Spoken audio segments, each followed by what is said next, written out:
Peace to everybody. Peace to this. So, hello, assalamu alaikum, all the good things in the hotel. Namaste, shalom. I am Napashada. I put the Napython, the Pythia. I like that. So I want to play some videos. I've been saying this for, I think I'm going on 2 years now. I've been really looking at time on and off, really, not just 2 years, but I think we've all seen the science fiction movies about time travel. And I was obsessed with this one movie when I was a little girl. I mean, I had to be like a little baby. like, maybe 6'5", 6'7", and it was about this guy who could stop time, and he had the stopwatch. I don't know if you guys ever seen this. Peace to anybody who's going to be seeing this in the playback, because I know it's late, but I don't mind if I have a big audience or not. So I just want to say that if you are listening, you don't have to worry about being in the chat if it's late for you. That's what I mean. So, but who knows about this? Let me see. I queued up some other stuff, but I didn't queue this up. So there was this movie where this guy, he had like this watch and he could stop time with it. I got to find out what it's called. Time travel watch. It was from like the 80s. He had like a stopwatch. Time travel stopwatch. Let me put stopwatch.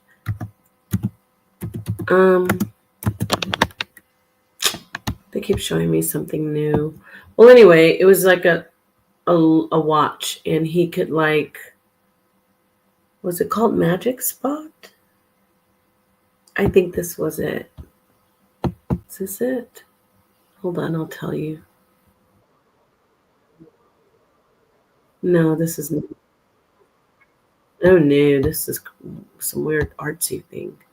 Some independent avant-garde.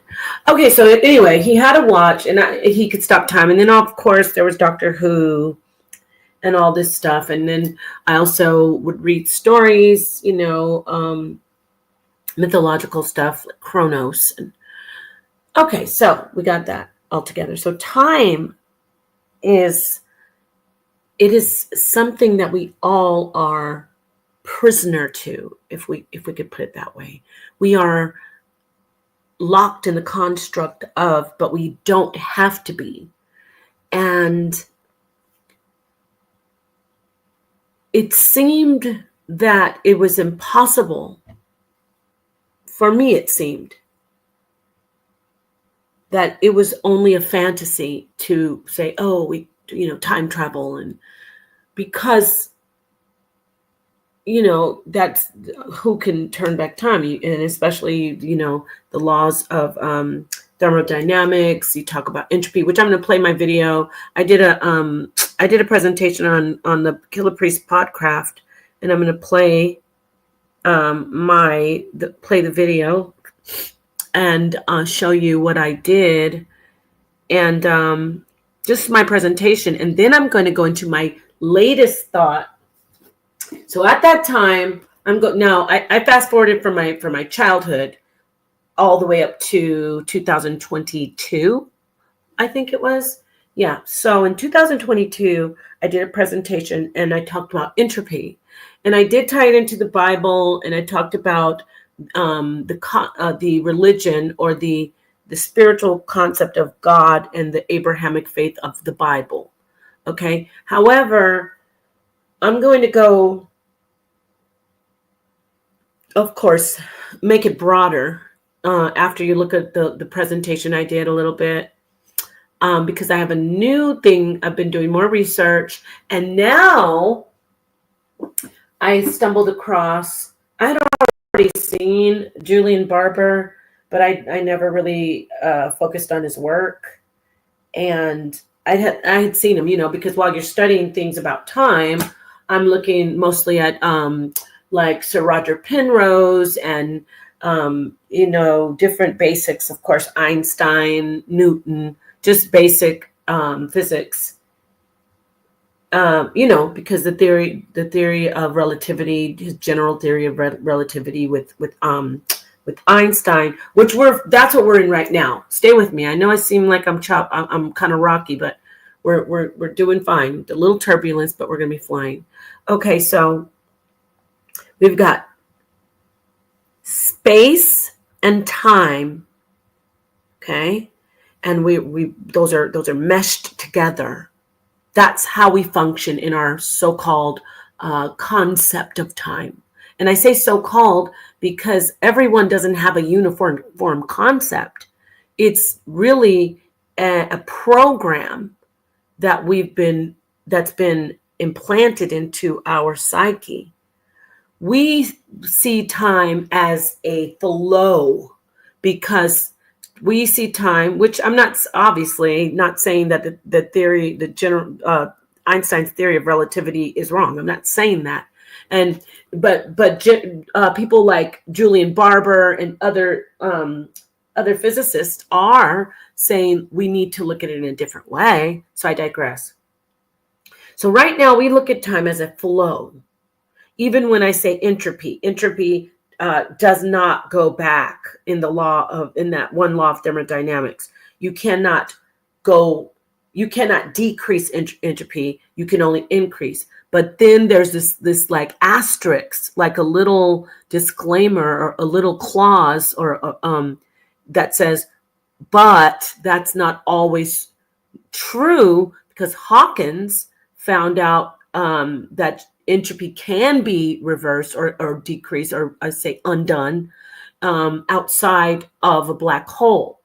Now, why is this? How does this all relate to time? Because we've got gravity relating to time, we've got space relating to time, and motion, right? And that, as I said, time and space, duh. Time, motion, and also material itself, matter. We exist in the space materially, right? In whatever dimension, we're still going to have a form of existence. When I say in whatever material, I mean we can also say subatomic. When we go into the quanta, even, we're still in a form of existence materially, right? Stay with me, please. All right, so we usually see time as a flow. It's moving forward. Oh, time has run its course. But since 2022, I've thought of this thing called, like, I don't know if anyone else has said it, but it came to my mind because I envisioned time stacking in place. We are in place in our existence. We are in the space that we're in, right? In the material, in that space we're in, we're not moving forward. We're just staying there. And when you think of it that way, it's exciting. And then I was like, oh my gosh, Julian Barber, a genius mind, a physicist who's devoted decades to this concept, is also on the same, I'm on that frequency. So I was feeling good about that. So go get the book, The End of Time. I'm reading it. It's The Next Revolution in Physics. Julian Barber, very, very, it's an easy read. It's not too complex, and it's very exciting. I'm reading it and it gets me like goosebumps. So, all right. So if we change our thoughts, let me just share. Peace, Genesis. Peace to you. Good show you did today. So let me share something with you before I go to my video that I did with on the Podcraft. Okay. So let me just give you some examples. Where is this at? Hold on. I'm going to show you a picture. I'm going to show you more than one picture. So we usually see times, and this is just on Amazon. I love this canvas wall art, which I will be purchasing, by the way. So cool. All right, so look at this. See this? So we envision time in this way. And this is very symbolic in a lot of spiritual stuff, but I'm going to I don't want to go all over the place. So you see this hallway, and you see how it's like a path. Let me make sure I'm sharing this.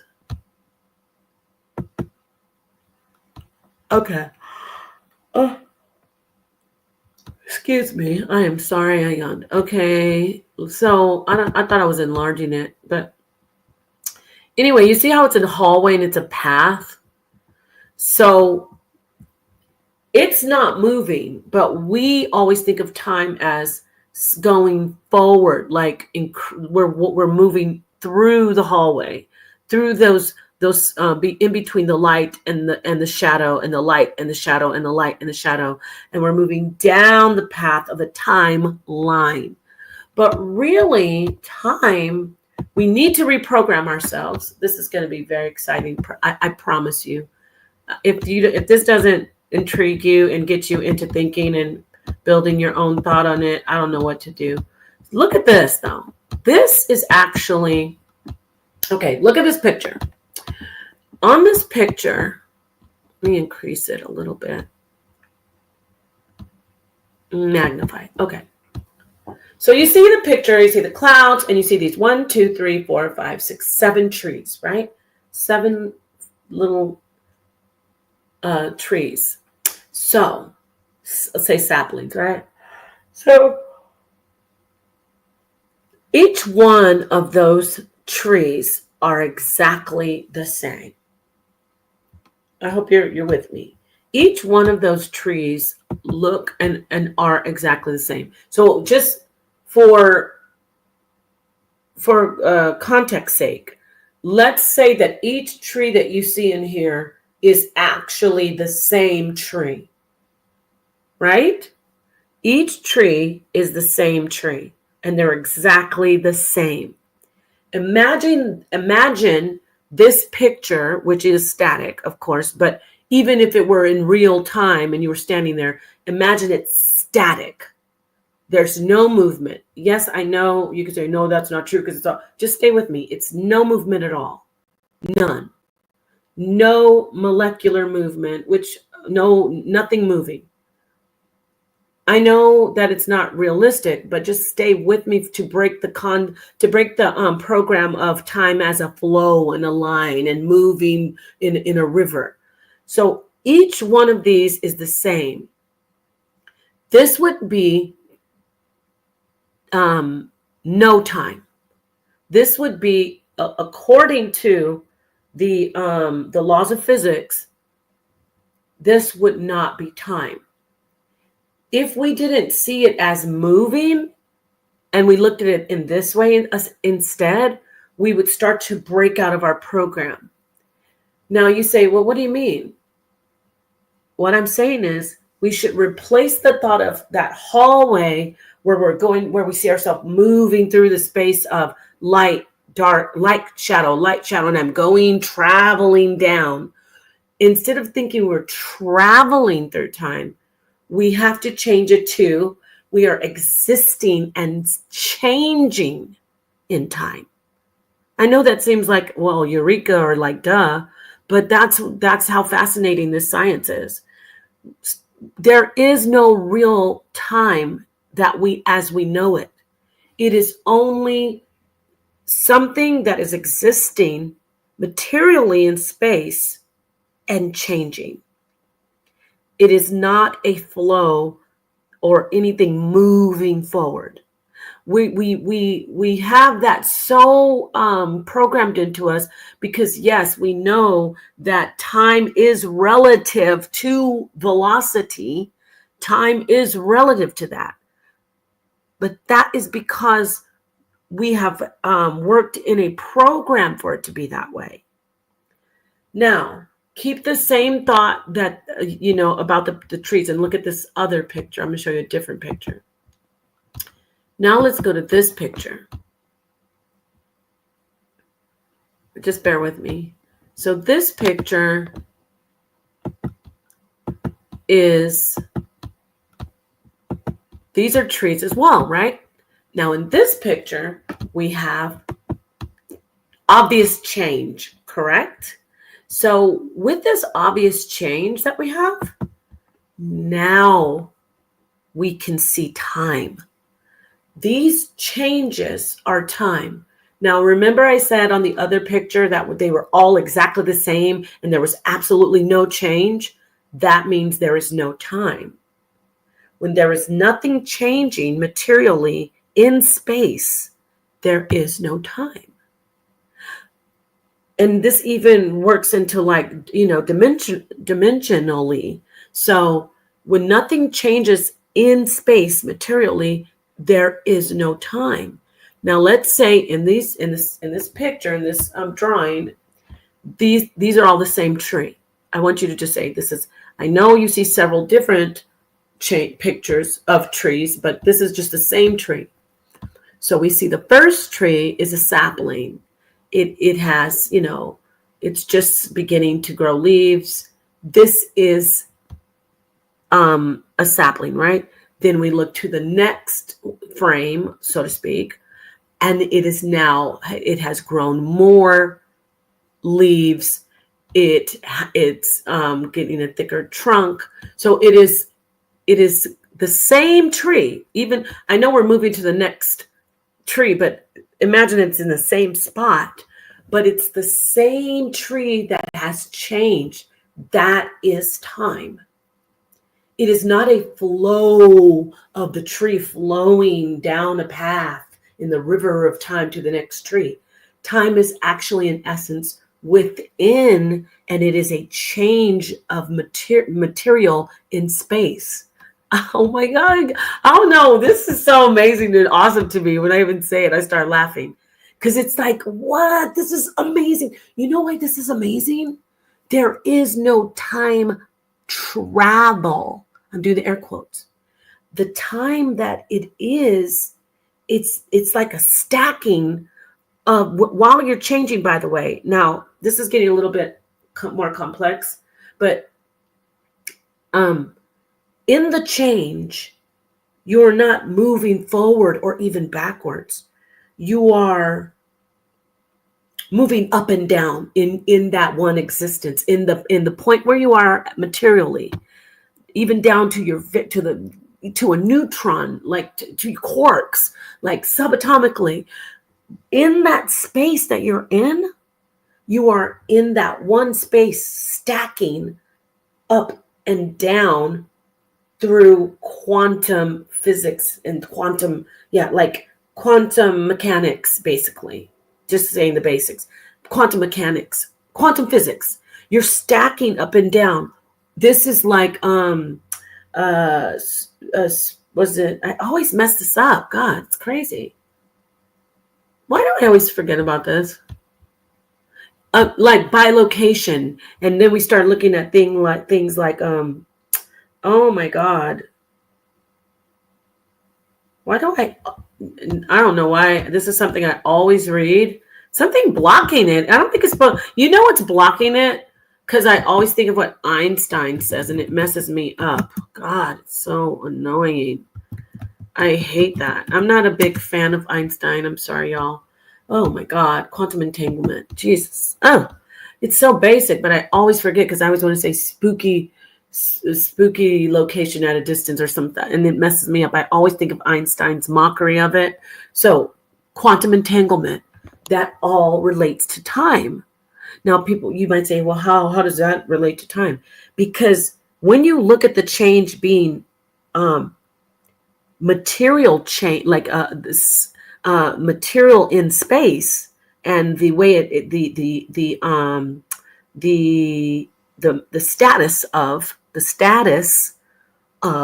and the position of, then you can relate it even better. Now time travel is easy. Get it? It's like, oh, well, in that case, it's not traveling. I'm just changing. And there is the key to how it is actually very much possible.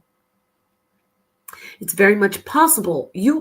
It's so possible that when you look at it in that way, that you're not leaving one place and going to another. Not really. I mean, of course, you can leave Earth and go to outer space, but in essence, time is the change of matter, or is a change of something status into another status. That's what time is. It's not a flowing forward or backwards. It's a stack, and it's going on within that one position. So when I say stack, the reason I say stack is because it's in whatever position the matter is in space. The whatever position the matter is in, then the the status of the matter is really what is relative to time. The change, so the status of the matter is what is relative to time. So let's look at this picture again. So we have this tree as a sapling. In the change of this particular material, in the position of the space that it's in this change of it, the status is now more leaves, and that is time. And then you go to the third frame, the same tree. It has changed the status of the material, the state of the material, basically the state of the matter in space has changed, and that is 100% time. And the so-called, I don't even like, notice how we have all these programmed words, tracking. Like a track is something that you move on forward and back on. And I'm not saying that I'm not trying to take away, how we say time travel, but I'm just showing you that we're so locked in the program of thinking time is moving forward and backwards. We never think it's just being here or wherever we are located. And then and then how wherever the matter is located, then the change of the matter in that space is actually time. Going to the fourth frame, the same tree from the beginning has now gone from a sapling with very little bit of leaves, and now it's a full canopy of leaves, right? But this is the same tree. It is just the material, the state of the material has changed in that space, and that is time. Then we go to the second level. Now we have not only has it increased in quantity, now the state of the matter is changing in how its composition, basically, and how it's composed. What I'm saying is, like, the heat has now affected the type of composition of the actual, the amount of moisture that's in it. It's getting drier. So this is another indication of time. So when we continue to look at time as just something in a position in space, in whatever position it is in space, wherever it is in space, and then it's changing, that is how we should view time.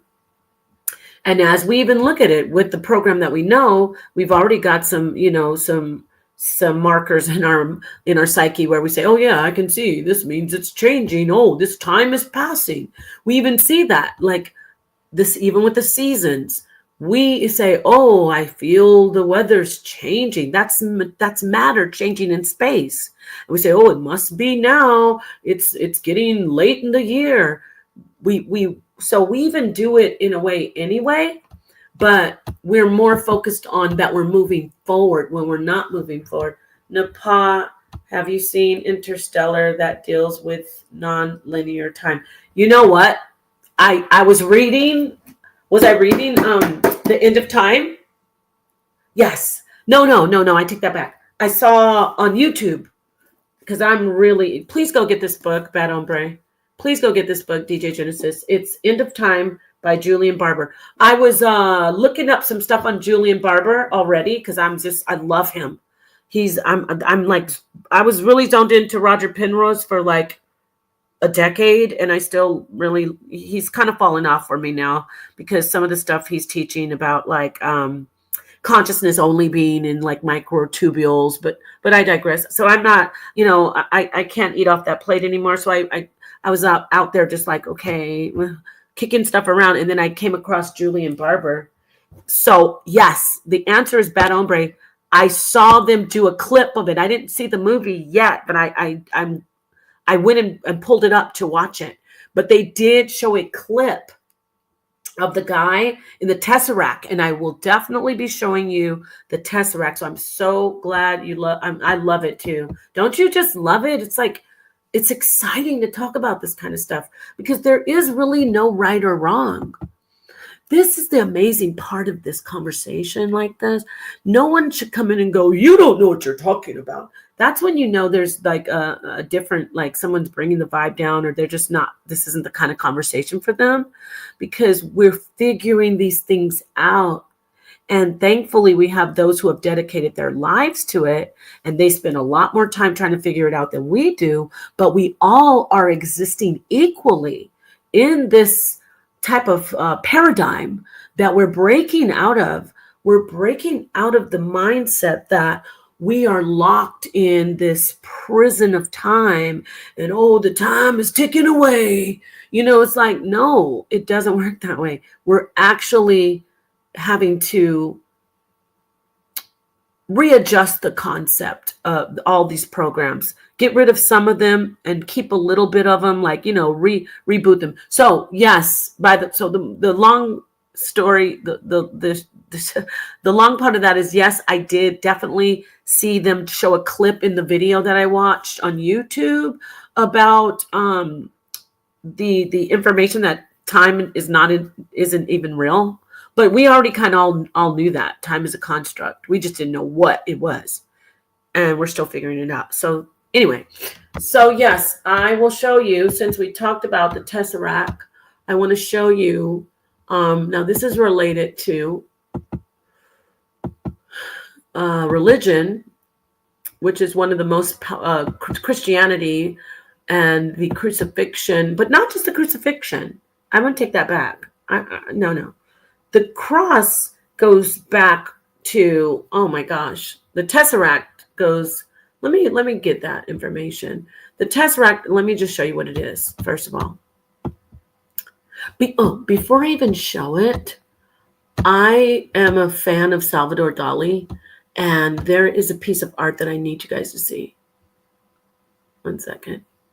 You're gonna see this piece of art. I had it. Did I delete it? Oh no. This is a famous piece of art by the artist, the famous artist Salvador Dali. I really love Dali's work. So this is something I used to look at, when I was a little kid, on different, why? Oh, wow. Okay, let me show you this. You guys are going to really love this. And you gals. Okay, so this is this is the artwork of Salvador Dali. He painted the crucifixion. Where is it? He painted the crucifixion a few times. I need to get this too for my living room. But anyway. Okay, but why am I on Etsy? Why, Lord? Okay, let me get this open.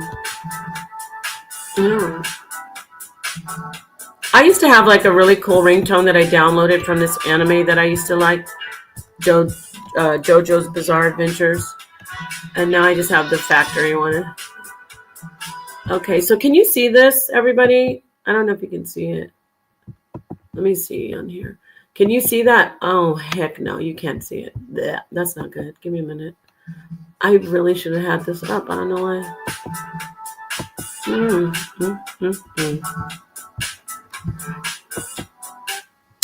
Okay, so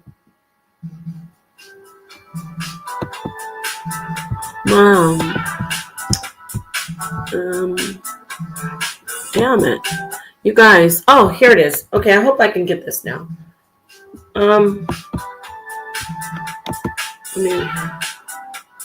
Damn, it's so hard to like just get the picture to come up. I mean, it's famous, and now I'm trying to bring it up and it won't come up. Okay, let me magnify this image. Finally, no image available. Why? Give me a minute, family. I really appreciate you guys being here with me. Let me see something. Let me see. It's too tiny. Okay, why can't I just pull it up like people are like, because you're dumb. Don't call me that. Wait, I gotta just find it. Okay, let me just Google it again. Salvador Dali. And this would be the crucifixion Tesseract. Okay. Okay, that's good. Let me find it. Bear with me. And he did a few pieces of art with the Tesseract. That's not just isn't the only one. He's crazy. He used to be at them Diddy parties, but they weren't called Diddy parties back then. They were the Rothschilds parties. Don't change the subject, Nepal. Hold on, y'all. I hope this is it. Oh, God. Oh, well, for some reason, I can't seem to get this to pull up.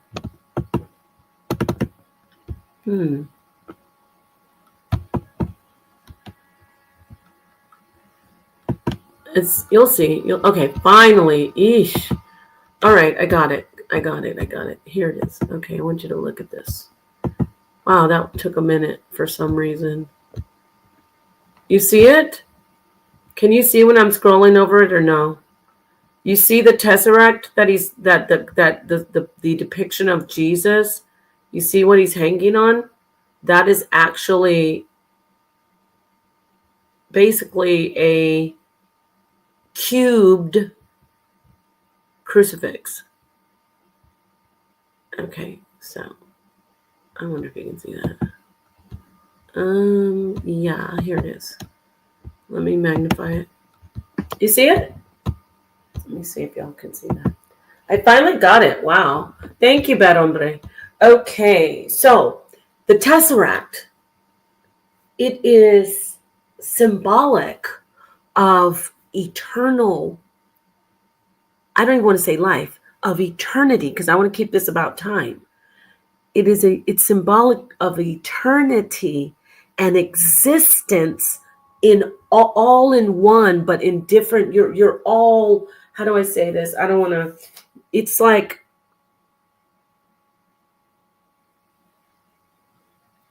we only have the ability to depict it in this way, the Tesseract, right? We can only show you so much, but it's really symbolic of like the Akashic records. It's symbolic of eternal levels or places that you can go. Infinite, eternal, like I can go over here and one part of the, the one cube, and then there's another cube here, and then I've got a cube there. This, the cubes are all obviously three-dimensional, but wait a minute, there's not only three-dimensional, because now we're adding time. Uh-oh, check this out. Get it? In geometry, we can actually say time is geometric because we're using now material in space. How much space does that matter take up? Now we're talking about geometry. The Tesseract is showing us like you've got these dimensions and all of them are coming together in one, and you exist on it. You can either let this kill you, or you can understand that this is your eternity and it's your pathway to eternity. Again, we're not going to say life. It's your pathway to eternity. When you look at it in the way of material existing in space, how is there death? Now, yes, you could say, well, because when you show the trees, the changing goes to decay. It goes from fresh newness to old, expired, old decay, right? However, when you realize that it's not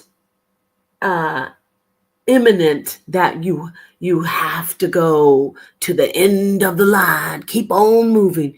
When you see that you're not being pushed along a river, and you're not being pushed along, you're actually in a space, you're choosing to exist in that space. Meaning you have the ability, please hear me out. I know if I sound crazy or whatever, just take it the way you, just flow with it. Flow with it. We're just sitting in the living room, we're chilling out, you're doing your whatever, your mushrooms. I don't know, you probably don't do mushrooms, but you're listening and we're just chilling, thinking, right? vibing off that prana or that good energy. And I'm telling you this, I'm like, you're in time right now. The way you breathe, you control time. The way you move slowly or quickly, you control time. If you decide to harm yourself by, I don't know, not eating something correct, something that's good for your body, then you killed the cells in your body. You are controlling time. You're controlling time. Whatever you do, when you eat something, this is good, it made me feel healthy, you are controlling time. Whatever the in the space, the way the material is, the state of the material in the space is time. Thinking of it time as material in space is way more effective for our powerful existence. It moves us closer to godhood, where we want to be, because we realize I control time. Time isn't just something that get on board. You got your ticket. I'm going to take you down the river of time. No, I am time. Time is within me, or whatever choices I make that affects the material that I'm in. Even your thought, by the way, because we can even talk about thought being, uh, going into physics. But I don't want to go there too far. I'm going to stay right here in the basics. So the tesseract, right? Going back to the tesseract. So all these cubes that you see, well, let me also get the definition of tesseract. It's basically a cube, or even if you can look at it, if you're going to look at it in two-dimensional, it's a cube unfolded, but we don't want to look at it like that. We want to look at it as in the third dimension, and then the fourth dimension. And then when we're in that third and fourth dimension, because time is really is what puts us in the fourth dimension. When we say, what is the position of my matter? What is the state of my mind? What is the state of my mind? I'm now in the fourth dimension. Boom. Even me talking about time, even when you're thinking of time, when I want to get basic, like when you're like, I got to get to work. You see how they have us? It's right in our face and we don't even know it. I got to get to work on time. I got to get to that appointment. You're in the fourth dimension, but you're in the fourth dimension with like a slave or a slaver over you. You're in the fourth dimension in a cage. You're like one of the most amazing, powerful animals, like a lion or a tiger or an elephant, locked in a circus, and you don't even know it. When you're in the fourth dimension, but you don't even know it. So once you say, "Oh, when I have the concept of time, when I'm thinking of time, when I'm evaluating time, I'm in the fourth dimension." Y'all, I'm thinking how many people are tuning out. Like, anyway, please just stay with me, okay? So let me show you the meaning of tesseract. But anybody who likes this kind of art, this is Dali, D-A-L-I. It's kind of crazy. Some people think it's freaky, but I love his art. So, because that's the kind of art you could stare at on the wall for like hours and be like, whoa, this is, wow. Helps you think. Okay, so let's look at the corpus hypercubus, hypercubus, and that's just the crucifixion, but it is basically Dali's title, the title of Dali's 1954 Oil on Canvas. Now, in this body of work, I'll read this about the art, and he uses the tesseract in that. Okay, actually, wait, whoa, stop. A hypercube, yes, that's a tesseract, right? Am I freaking out? Am I wrong? Oh, see, that's why I need to do this. I'm glad. See, I'm explaining it in super layman terms. So let's read this. I left something out. The polyhedron. Yes, I forgot. Because there's a bunch of hedrons. Dodecahedron. That's a polyhedron, right? So a polyhedron is basically in geometry a net of a polyhedron is an arrangement of non-overlapping edge-joined polygons. A polygon is basically like just a shape with more than one side, right? So an overlapping edge, like a Rubik's cube, those Rubik's cubes, anything that has a bunch of sides connecting would be considered a polyhedron. So a polyhedron is a net of polyhedrons, excuse me. A net of polyhedrons is an arrangement of non-overlapping edge-joined polygons in the plane, which can be folded to become the faces of the polyhedron. The polyhedral nets are useful aid to study of polyhedra and solid geometry in general. Okay, so we got that. So let's listen. This is still about the artwork, the art that I showed you. Here it is again. I think we can see it better on this. Let me enlarge it. I was going to move away from it, but when I Googled this, this came up. So let me make sure I'm sharing it. Am I sharing it? Okay. All right. So let's get back. Let's read what's going on here. Let's read it.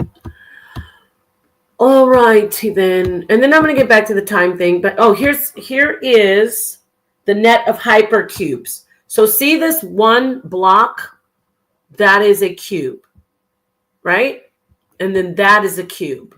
And then that is a cube. And they're all a net, like a basically a joining of like a Voltron of hypercubes. That is a tesseract. So this is a tesseract. You see? So this is basically the crucifix.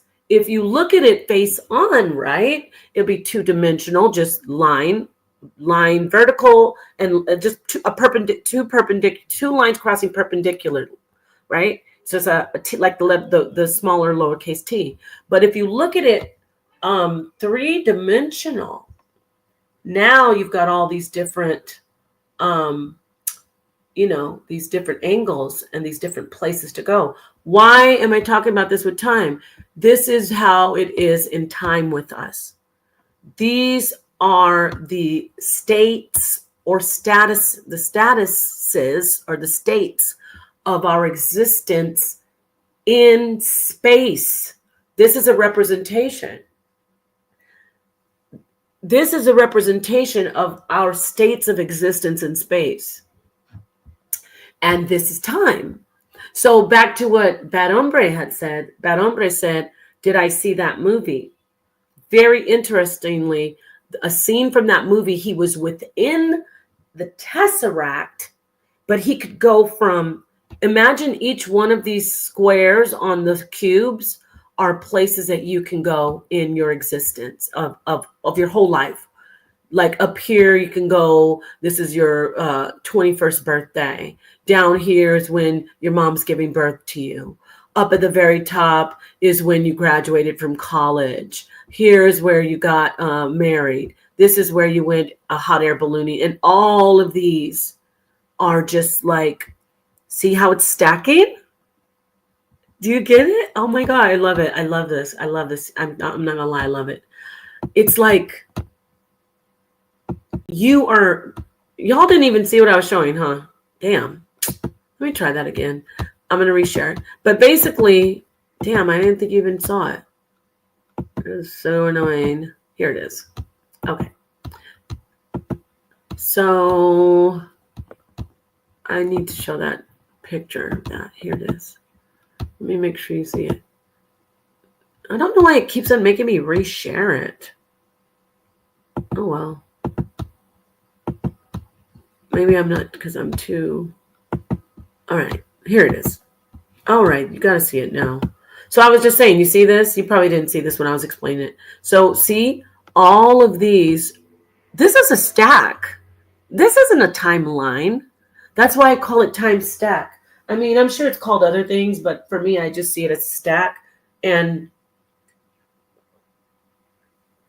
it's cool because This is actually represented in ancient spiritual, and not just spiritual, ancient,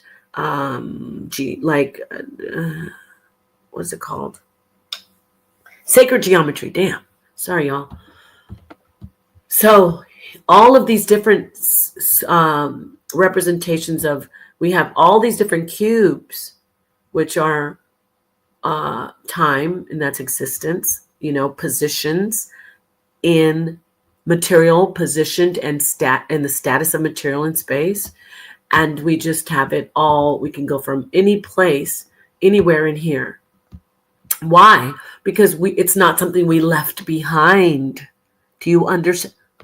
I'm not dropping a bomb, but do you see what I'm saying? It's like we don't leave anything behind because we are in this whole, this is our existence in the concept of time that we need to really have.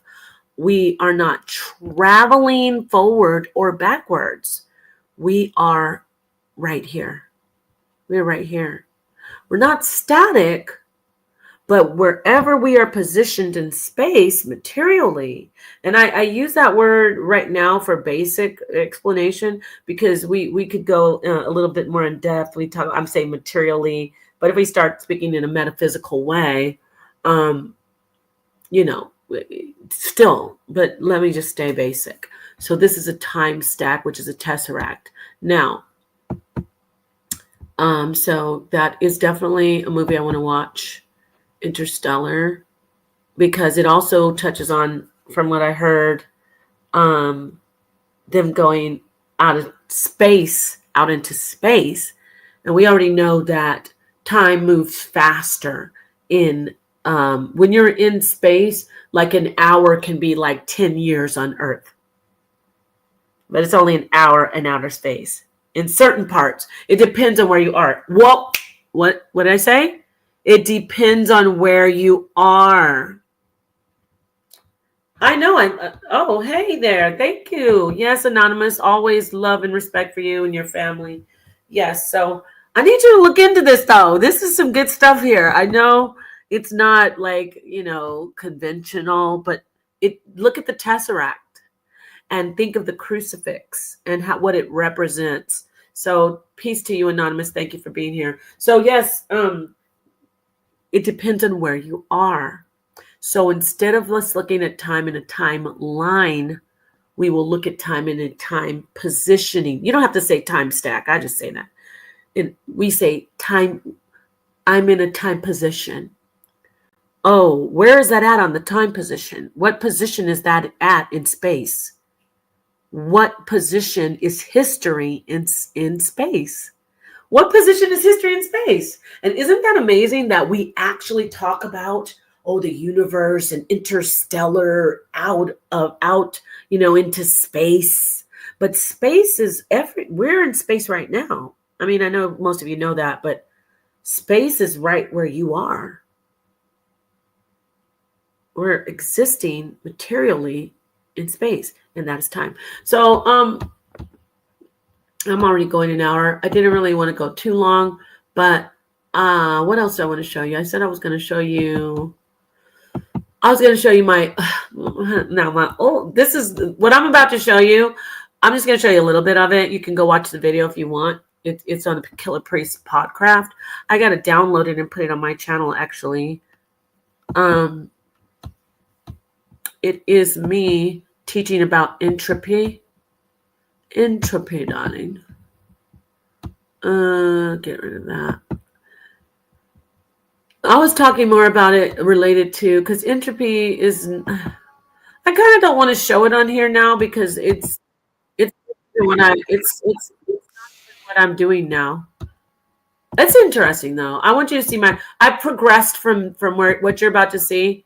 I moved a little. I've learned a little bit more and explored a little bit more. I said progressed, but see, well, now I'm breaking my program, and I'm hypersensitive to saying things like, yes, I still progress, but I don't want you to think it like, even when we say, well, move forward, it's more like change your position, change where you're positioned, or change yourself in position.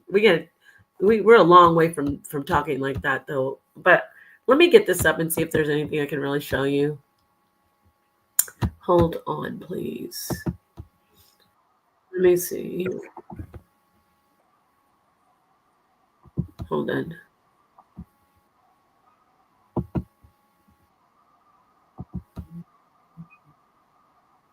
Okay. Okay. Let me.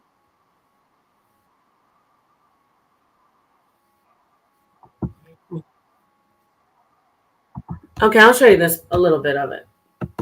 This was almost 2 years ago. I think it was 2 years ago. I've seen the movie. It's dope. I got to see it. Oh wow. Yeah, you guys. I've been wanting to see it. I have it in my queue, like queued up to watch it. Where was I? Oh yes. Let me show you this. I just finished the series. Those About to Die. You got to see that. If everybody go see Those About to Die, or go watch it. Those About to Die. Anthony Hopkins is one of the main stars of that series. It is pretty good because you get a more realistic look into how Rome was in ancient how ancient Rome was, because a lot of times, you know in movies, ancient Rome was depicted as like everyone living up in opulence, getting grapes fed to them, and everyone's wearing gold accented togas, and oh, we're so big. No, it shows the poverty, just the abject poverty of Rome. It's just so horrible. So you should go see that if anybody hasn't seen it. I mean, if any of you haven't seen it already, you should go look at that. You should go look at it. It's pretty good. But what I was saying is, I was finishing that up, and I was gonna go ahead and watch Interstellar. Okay, let me see. Here it is. All right, so this is me about 2 years ago almost with my concept. I was doing a lesson on entropy, and I was just tweaking that idea about time. Now, entropy says, well, you'll see, but as you see what I said to not tonight or this morning, wherever you are, you'll see, oh, like, this isn't what she was just saying. This is my most modern information from what I'm studying, but what I said tonight. But what I'm going to show you is still useful, but it was me in 2022 ish. Okay. Share my PowerPoint if I could. Let me see. Share screen. Share my screen. So I'm not sharing the system audio. Yes. Okay. All right. So this is just something I threw together really quickly. It's not fancy, but it just helps everyone to follow along. So in the beginning, there was low entropy. So I wanted to relate this to the Bible. And I know you can appreciate this, priest. That's why I also wanted to use the Bible to show that there's science involved with the scriptures. And also not just the scriptures, other ancient spirituality, ancient spiritualism, they relate to this. So in the beginning, there was low entropy. And what is entropy? Entropy is the measurement of disorder and the direct measure of each energy configuration's probability. So basically, entropy is the how much disorder is going on. So the actual presence, and then you figure out what the presence of disorder. And that still relates to the concept that we're now talking about. Disorder, we're talking about, again, material, the state of matter, where it's positioned. Get it? Like, if a glass is intact, it's not broken, that's low entropy. When you drop the glass on the floor and it crashes to the floor and each shard of glass goes all over the place, now it's more disorder. Those are the positions. See, y'all? The positions of the matter in space. So that still is on the lines of time, and entropy is still relevant, However, some things will change, but I just want to point that out. Low entropy is when everything is intact and in order. High entropy is when things are more disordered. This is related to the Big Bang. There was low entropy in the beginning. Then boom, there's high entropy. And in science, it has been said that an entropy just keeps increasing. But what we're finding with this new information about time, entropy, it's not as if entropy is so much increasing. Let me stop right there and get back to what I was saying about the Bible. It says in the beginning there was basically darkness, aka chaos, but that's not chaos like what we're saying, complete out of line disorder. It was that measurement of and the status of whatever the material was in the position that the material was in space, and that is time. Oh, I love it. Okay, I'll start it up again. A lot of spiritual stories, you hear about the beginning and the chaos. So entropy, second law of thermodynamics, and by the way, that it is about thermodynamics. It's all about thermodynamics, which is basically energy, which is basically light. So entropy always, this is one of the rules, the second law of thermodynamics, that entropy always and can only increase. So that means that you can never, let me scratch that. According to the law of thermodynamics, entropy cannot be reversed. So when you break an egg and you scramble it, you can't unscramble the egg. You understand? Like, you can't, when you break something, if something falls off the table of glass, you can't make the glass go back up onto the table and not be broken. So that's the idea. That's the idea of entropy. I was already figuring it out that there's something going on there, because see, that's why that's part of us being locked in the program of, oh, we can't go back in time. No, it's not about going back in time. It's not about reversing. It's about now the position of the glass and the status of that material, which is the glass, is in the space that it's in. It's all over the place. That's increased entropy, and that is time. So, in essence, if we can go back and forward in space, come on, y'all, please stay with me. I know you're sleepy, but hear me. Oh my gosh, this is beautiful. We can go back and forward in space, meaning I don't even like that thing about time. So obviously we can go everywhere in space, the tesseract, right? Scratch that. I was going back into the program. We can move everywhere in the tesseract, right? Then we can move everywhere in time, because that is what time is. It is not impossible to put the glass back together. It's tedious, but it's not impossible to put that broken glass back together, right? So I just want to say that. That's all. Okay, sorry. Entropy is always an increase of chaos, an increase of disorder, so to speak. Do you have any questions so far? No, I got you. I'm following through. Okay. What? I'm following through. I got you. Yeah, peace. I see you, Mandinka. Peace to you, JJ. Peace, Mandinka Melly. So yeah, I'm glad you guys are at least listening to this. I know you think I'm a little out there, but this is very intriguing, and I hope everybody does their own research on this. This isn't mine. I'm gonna let you know that right now. I know the Jesus and the serpent thing, but this is something that is very crucial to our own existence, like everybody. This is so fascinating. Oh, and by the way, I'm going to say this again if you didn't hear this. Go get the book, The End of Time, The Next Revolution in Physics by Julian Barber. Please get that book. Please get the book. So anyway, let me play this a little bit more. That's interesting. Okay. That's interesting. Yeah, we're listening. Great. So if you look at the beginning, when we hear about, I want to use the Bible, but we can use other, like I said, schools of thought, other spiritualism. But if you look at the Bible, it says, in the beginning there was, let me see. In the beginning, God created the heaven and the earth was without form, right there, and void, and darkness was up on the face of the deep. So that's the entropy.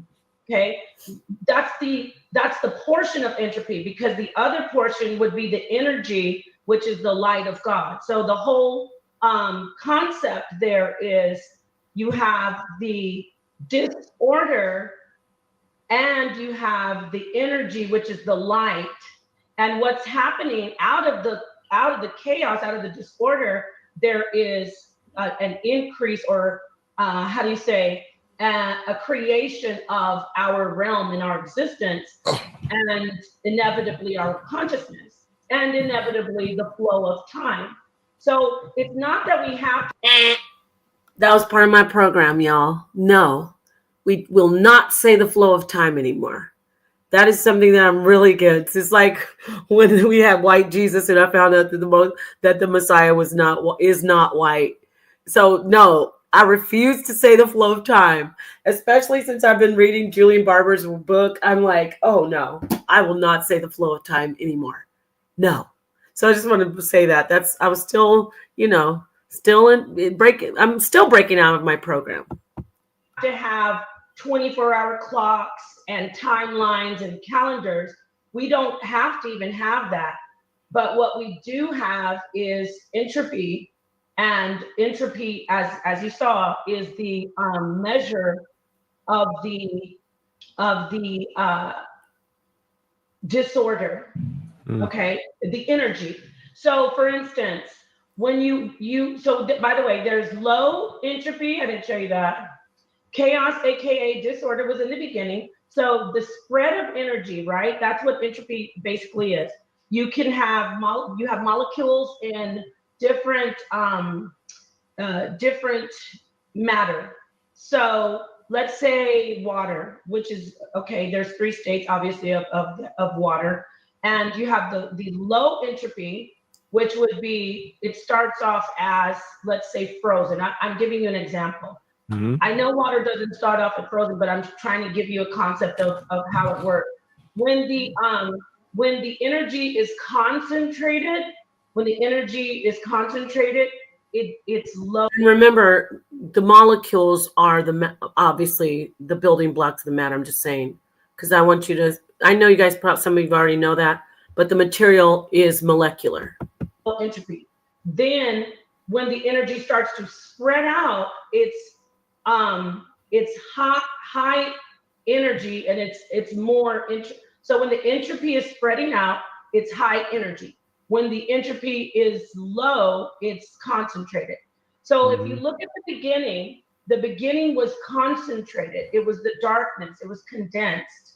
And then when the light came in, it started to spread, and there was an expanse of everything, including this realm and consciousness. And we do know science tells us that the universe expands and contracts.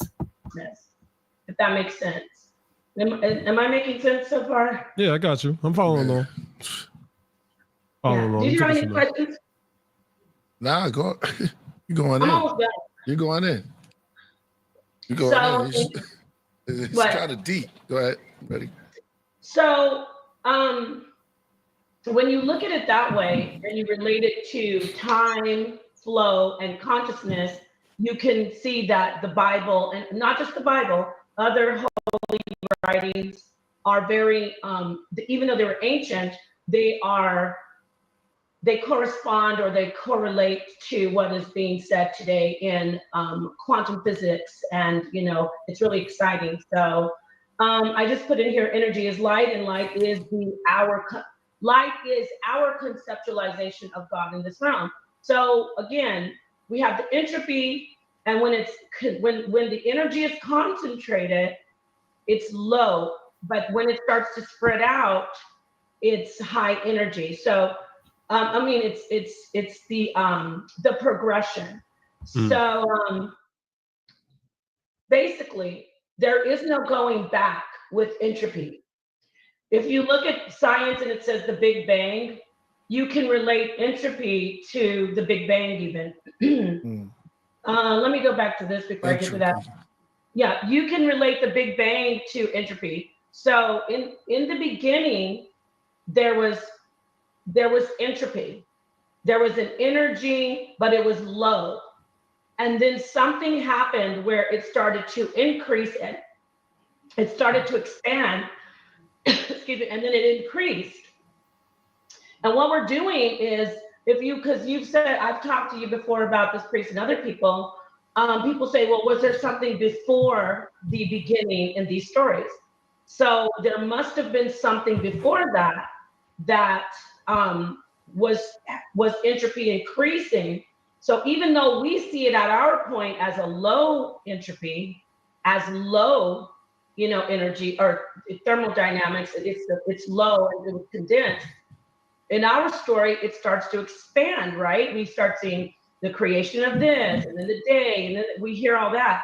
Just like I'm going to get to these other holy stories and other writings, like in the Kabbalah, the Tzimtzum, like many spiritual schools of thought describe the beginning similarly to the second law of thermodynamics, which is entropy always increases. It increases.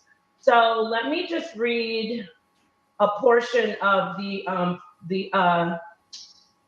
it's from this website, and it just describes Kabbalah. And yes, Kabbalah, a lot of people may not subscribe to it, but I'm giving you an idea that religion or spiritualism relates to science very closely. Well, Kabbalah is just like it's mysticism on the side of the Hebrew religion.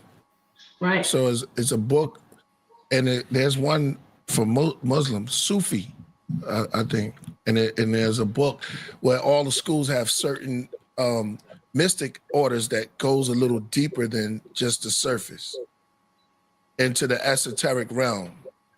That's for the listeners out there. Am I on point with you? You got it. I like it. Oh, I thank you for adding that. I felt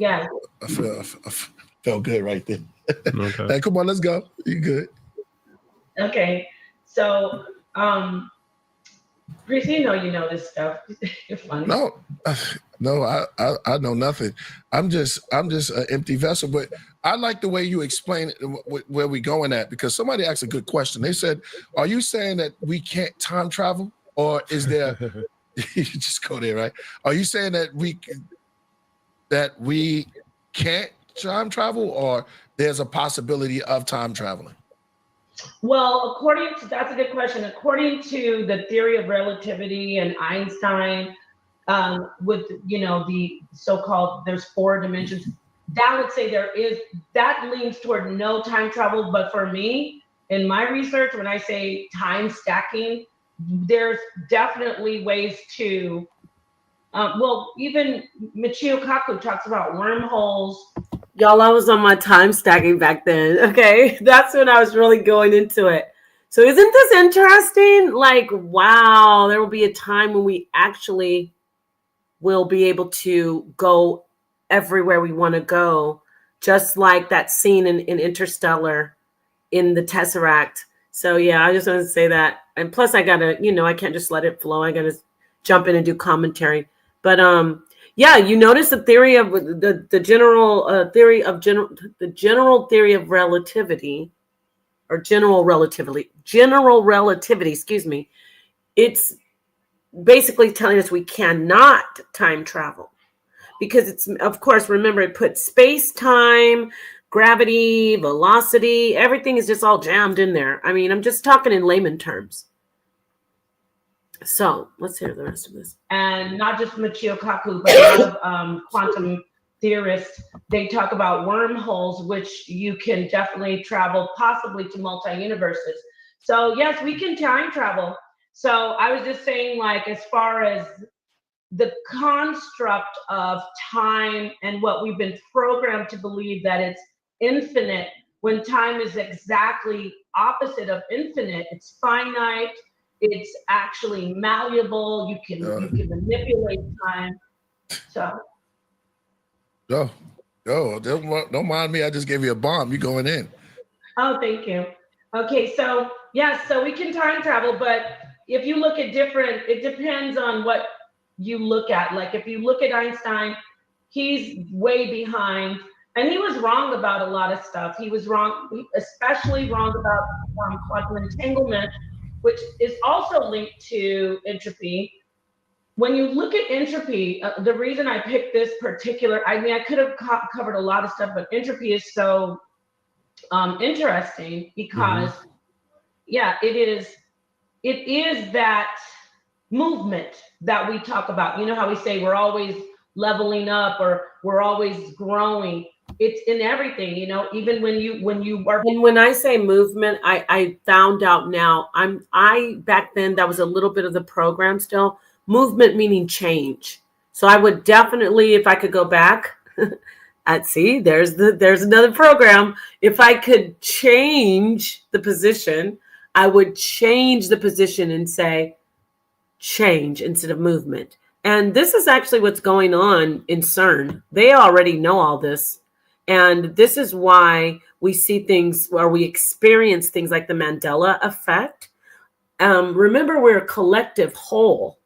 And I'm not trying to go too deep into metaphysics, but this affects consciousness, because consciousness is about being aware of our existence in space and our status, our state in space. All of it relates to consciousness. So when we go into thinking about so-called time travel, for lack of better words right now, we know that CERN is already doing these things. And so we know when we are experiencing the Mandela effect, it's because whatever or however they are doing this with the Hadron Collider, they're affecting us collectively, and we are seeing changes. Come on, everybody. You're with me, right? We're seeing changes in our position, our AKA existence, our position in space. We are seeing it on a large scale as a community, as a collective consciousness, because the information we're waking up to, just me scraping around on my little, libraries and meditation and internet and prayer, and they've already gotten it all figured out. So I just wanted to say that movement meaning change mostly. Born, that's a type of entropy. You're growing. So the consciousness expanse is exponential. I mean, now that is infinite. But when people were talking about time travel, when you have all these multiverses, we have this thing called the Akashic record. I'm just saying this so people can relate to what I'm saying. Or think of all the multiverses, verses that we as individuals exist in. Now, the question, yeah, jump in, of course. I'm thinking of amnesia. Like, yeah. Go ahead. Take us there, because I'm getting an amnesia type of thing, because when you can't remember, and then you start going through, when there's no more belt or anything holding you. Say it comes from a freak accident, or maybe you just wake up with amnesia one day. I don't know, but you do start figuring out, and there's cases of them traveling back and forth and don't remember things and can remember certain things that no one even knows what they're talking about. But that person sees it, and it's almost like they're traveling through their mind, but they condense it into amnesia. Is it? Oh wow. That's actually a great concept that he brought out, and I didn't really touch on it too much, I don't think, but even in thought, so now I'm being pushed into talking about consciousness even more. In thought, in consciousness, we see ourselves as think back. Don't we say that? Think forward about your future, but it's just ourselves in that one space. And we are putting our mindset as if we travel back. But all of our memories are right here in the present with us. Everything is in the present with you. But our consciousness has been formed to be as if we are going back into something that's in the distance, far, far behind us, when it really exists right in the forefront, or right in the in your mind, in the present. So yeah, we don't have to really look at it like that anymore, or we should try not to do that so much. Right, and that's a good point. Well, and don't forget deja vu. These are all points of your consciousness, and you always want to know. You always have to keep in mind. Hold on. Even though you might, even if you don't. Deja vu, perfect. We say, I feel like I already did this, because there's the proof that memories are in the present. They're not from before. Even when you say, wait, but did I do this already? I feel like this already happened, because it's always there in the present. It's like I said, it's a time stacking of experience of in the position of space. And that's going to see that. Now I'm going a little bit more complex, because that takes us back to the cycle, the Ouroboros, just going, returning. Even in Christianity, don't get too turned off by this, people who are Christians, because you are infinite. It says everything is the same. Nothing is new. Everything comes back in a cycle. There's always a cycle, right? So when you look at it that way, when you talk about deja vu, memories aren't something from the past.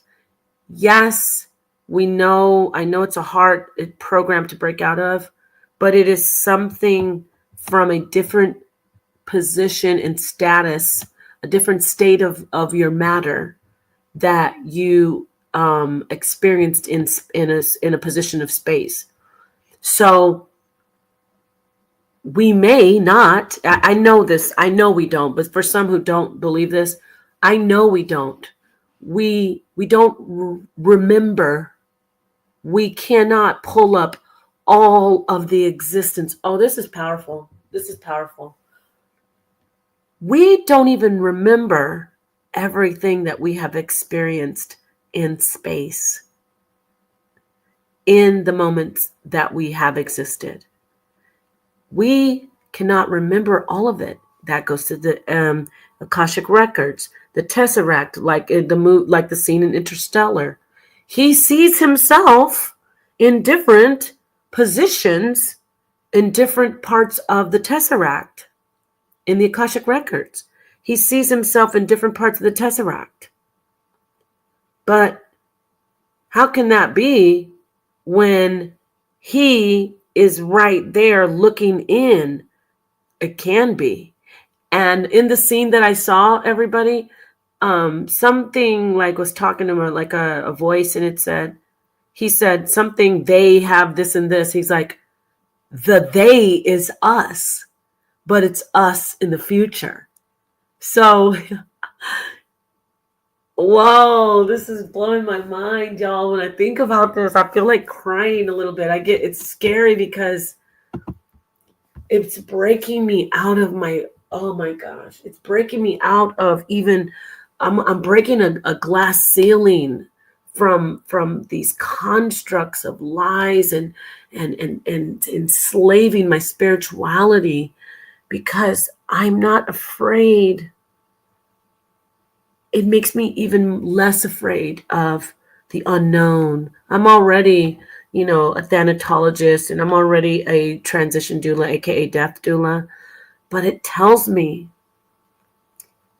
I'm here. I love that scripture. Look, don't get turned off. If you're not religious, I'm sorry, I got to do this.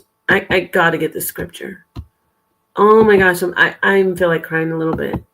This is my favorite scripture. I got to get it. I can never That's why we'll never let Jesus, aka Yahushua, go. I know this is the truth. Oh, I love the scripture. I feel like crying even thinking of it. It works in this. He asks, Martha says to him, let me share it. Martha's like, she says, Lord, my brother died, and if you would have been here, he would live. He would have lived, and he's like, your brother will live. She's thinking on the river, the river Styx, like, take me to the water down the road. No, so let me read it. John 11, verse 22.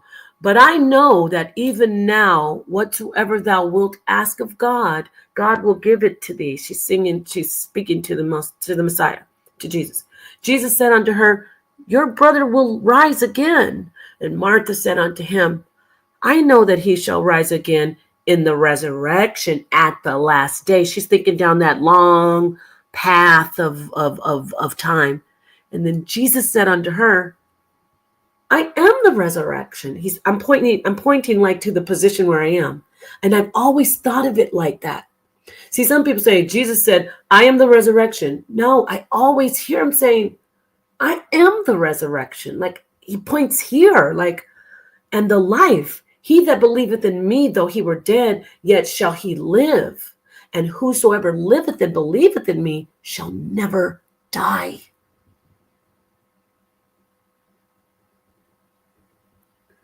Believest thou this? Do you get it? Oh man, I'm getting emotional. Because why? We're literally finding out the secret to everlasting life, y'all. All we got to do is figure out, we're breaking the prisons that we've been locked into from millennia ago. What am I talking about? I'm saying we exist. We are eternal. But we're being told that this flesh, this material, I want you to just touch yourself, even grab your hand. You say, oh, Napasha's goofy, but I know, pat your face, your eyes are closed. Touch yourself, touch your table, whatever you're doing, your steering wheel. This is our material, and we are in a position in space right now. So that is time. So now we know that I am the resurrection. I am eternally alive. You can't, so you think that if you take this body, this body I'm in, and you make it not exist anymore, that I'm not here? You just changed where I am in time. Oh my God, you guys. Did you just hear me? You just changed where I am in time. And that is why we say, well, not we, across the board, going back to ancient. I say ancient because they had it clearer than we do now. They knew that the spirit, we call it the spirit, they knew that they knew that we didn't go anywhere just because the material in the space, the status of the material, whether it is brand new, fresh, or old, decayed, or damaged, meaning decayed, just it can't be that's the position. If somebody is burned, unfortunately, in a fire, their material has been the composition, right? Because remember, we're talking about the status, the position of the material in space. Let me say it again. We're talking about the state of the material and the position of the material. This has been taught to us in just basic 7th, 8th grade chemistry. We have 3 states of matter. But they are teaching us about time. We didn't even know it. Oh, now I've got to go to history class. Oh, you just did history class. What do you mean? Well, you learned the 3 states of matter. That was just, you were just talking about time. So now that we know that time is not a line that we travel on going forward, but time is actually the position and status and the change, of course. I mean, that goes with status and position. It's basically the change of material in space. Now, going back to what I'm going to play a little bit more of this video, but I'll upload it to my channel. You can watch it over here, or you could definitely go to the Killer Priest podcast. Y'all know where it is, and it's over there. But yeah, this is so good. Let me see what You'll Be All Right. Peace, You'll Be All Right. You got thrown into that little thing the other night. I hope you didn't get offended if you heard it. Let's see what you said. Everything you're saying, I put in a book a few years ago. Wow, you need to publish it. Have you made the connection between dimension and dementia? Oh, wow. Oh, wow. Measurements of sanity and insanity. Let's catalog everything and put them in a box. Oh, wow. Dimensions are time. Dementia is the state of your mind, meaning the material, the state of your mind, and how your mind is in the space, the position and state of your mind in space. So that's all disease. But I like how you did that. I like that connection. Oh yeah. I got to look into that more, because we're talking. Everything is interlinked. So again, I mean, he's Einstein, right?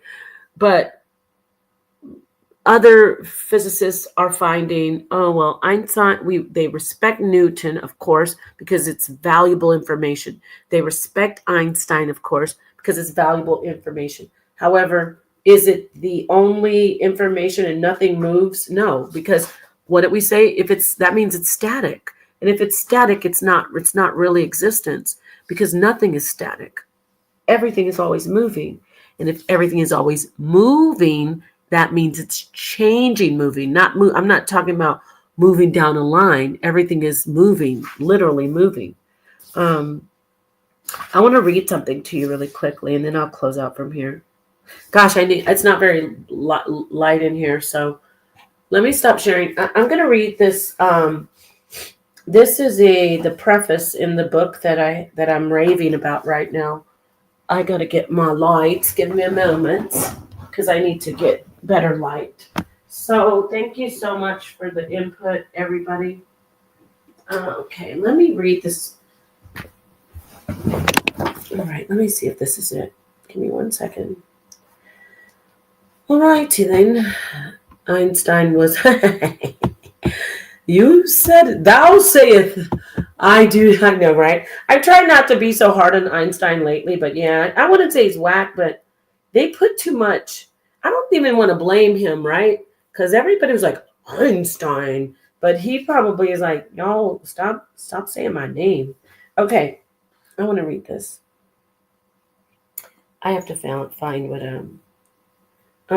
painting below. Oh, okay. So in the book, this is the book, and it is. Let's see. This is the.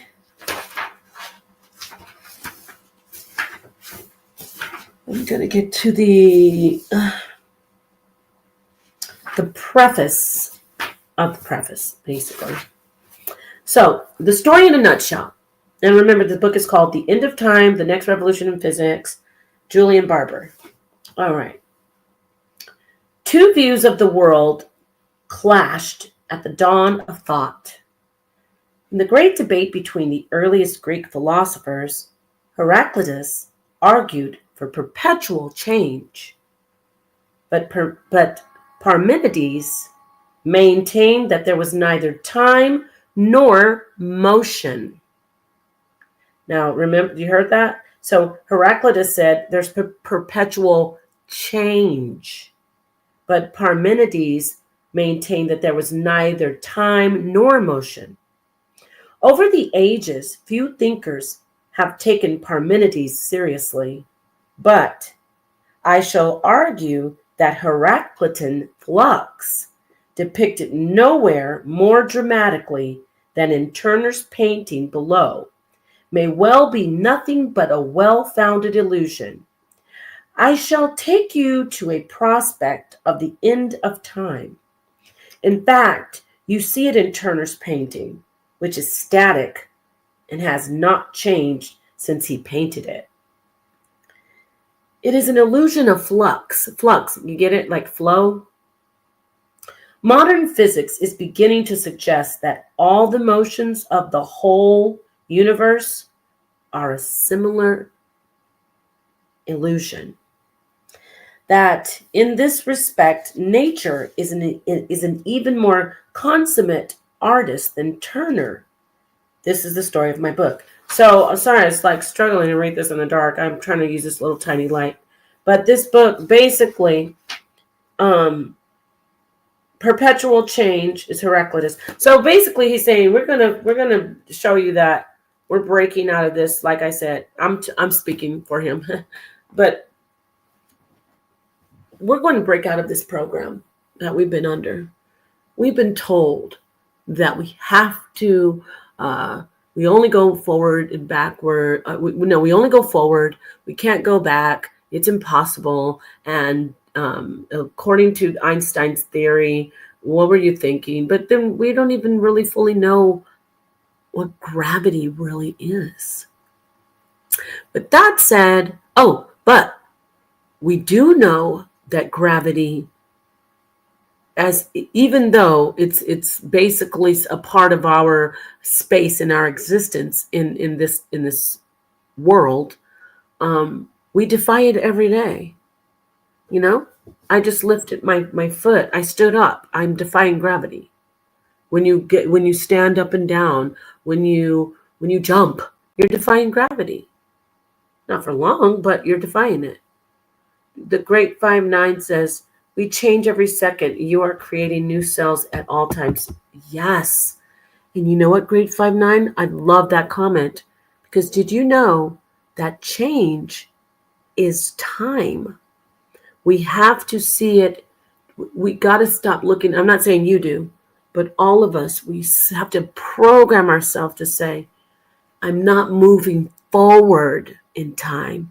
I am existing in a position, and my material is changing in the position of the space that I'm in. That is time.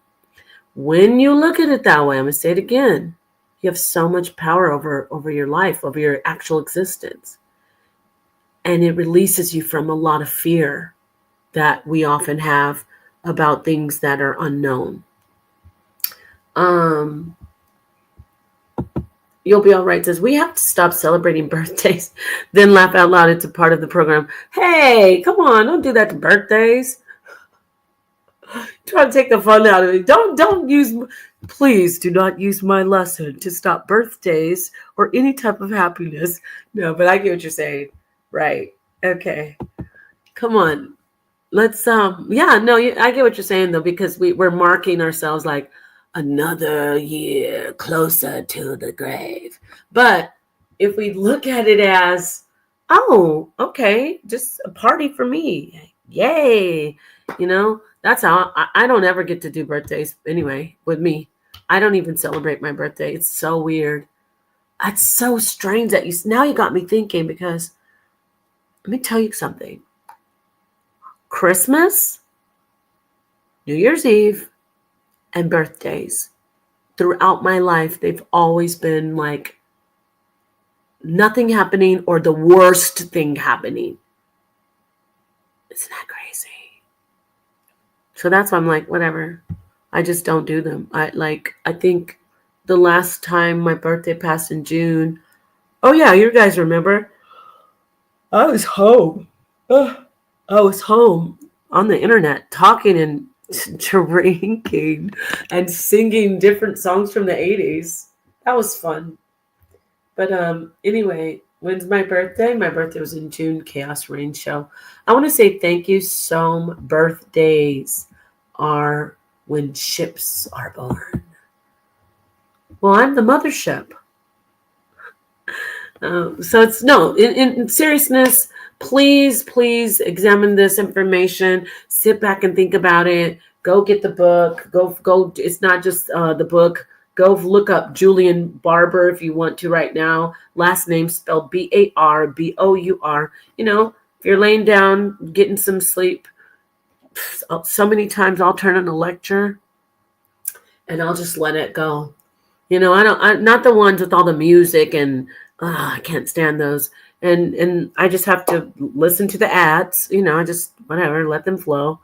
And I just will lay there and I'll listen to either the audio Bible or audio book. Something. What did I listen to recently? There was another book. Oh yeah. I had read it already. I've actually read it. No, I'm not gonna. I hate to be a fake. I don't want to be fake. So the Kabbalion, I've read it through jumping from spots on it. I haven't read the entire book. Okay. I could easily say I did and lie to y'all, but I don't want to be that person. So, but I read it so long ago. Like I think it was 2000, don't make me lie. The Kabbalion, I think I read it in 2017. And you know how I found out about it, y'all? Through a Hebrew Israelite was telling me not to read it. And that's what made me obviously go get it. Isn't that sad? But anyway, I was listening to the Kabbalion. I think I'm going to listen to it again tonight. I mean, I like reading, but if you're laying there, if you want to listen to some Julian Barber lectures after this, go on and Google him, look him up, listen to some of his interviews. So with that said, peace and love. I'm sending all of my positive energy out to you. I'm feeling good. Oh, I know you hear me on the internet. I know, my loves, that you hear me on the internet being the complete viper. I am a python and a dragon sometimes, but that is me. That is me. I'm not just this way. When I am feeling like I have to protect myself, you will see a side of me that you may say, oh my God, Nepal's scary.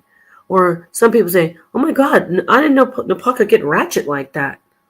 Oh, yes, that does happen at times. But those nice little dragon moves, like How to Train Your Dragon, the kid is on the dragon's flying on the dragon's back and the dragon never would harm that child, right? That's me. I am that flying black dragon. That thing is so, I love the way that looks in that little animation. And for those out there who are like, oh, every time I'm doing a show, y'all, and I'm into it and I'm speaking, or she must be drunk or she must be high. No, I'm just excited about this information. This information is so moving. Like, I can't get enough of it. I go to sleep thinking about it. I wake up and I'm like, also, like, I get excited like when the night's coming on and everybody's, all my chores are done, so to speak, and everybody's sleeping. I'm like, yeah, I'm gonna be able to like go study this or read a little bit more of my book. But tonight I took the time to speak to you about it, and that's because it's so exciting. It's so amazing. We are existing in space materially. So we will no longer say the flow of time. We're going to replace the program of time flowing forward, or even saying, can we travel backwards in time? No, we are in a time stack. And the concept of time stacking is the position of material in space, the state and the position of the material in space is the essence of time. Peace and love. I'm going to end it with my little short that I made. I made this short especially for this stream. I want you to see this one visual. I love this right here. I absolutely love this visual. Look at this. Oh my gosh. Let me see in the chat. What do you see? What comes to mind when you see this picture? This particular visual? Anybody who's awake? What comes to mind when you see that? If you don't want to say, it's absolutely fine. What do you see when you see that though? Anybody? Before I close out or before I give my input? Stargate. Okay, I've never seen Stargate. You know that? Thank you for your input, Great 59. Stargate, okay. Is Stargate where there's traveling different times? Because that is something I want to say. I see myself like the representation of the person, the woman, and I'm standing facing myself, my most powerful God self. Like I've elevated to my God status, and I'm not afraid of the things that I've been told to be afraid of. I'm not afraid of what we've been told is death. I'm not afraid of what we've been told as is the afterlife or the other realms, or what we've been told is God and the Most High. Is it fierce? Is it intimidating? Yes, but I'm not afraid of it. I'm standing there knowing this is where I'm exactly supposed to be. I am looking at myself. And all the scales, notice the beautiful thing about this serpent image is it's actually circular. It's the Ouroboros. It's not the linear. Come on, family. I'm just loving this. This is church for me. It is not the linear representation of time. It is the circular, standing in the space, material existing in the position that it exists in space. And that is and the scales show my infinite existence in that particular image, in that entity standing before me. The cycle of time. Boom. Exactly. All right. Peace and love to all of you. And I mean that. Have a great evening and a morning, and peace to the darkest minds of the light. There's no time flow. There's no timeline.